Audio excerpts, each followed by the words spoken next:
Rains, crowds, or perfect sunsets. One wrong month in Bali can ruin your trip. I have already covered Bali beaches, jungles, and cliffs in this playlist. Watch that for full planning. But now, here is the most important thing: when to go.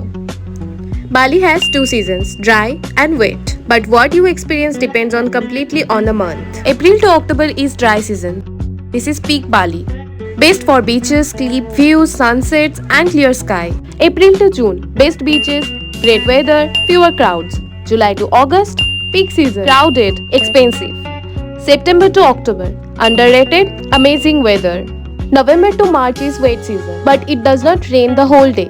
Usually just heavy shower for 1 to 2 hours, then it clears up. Best for green landscapes, waterfalls, and less crowded. November to December, mixed weather.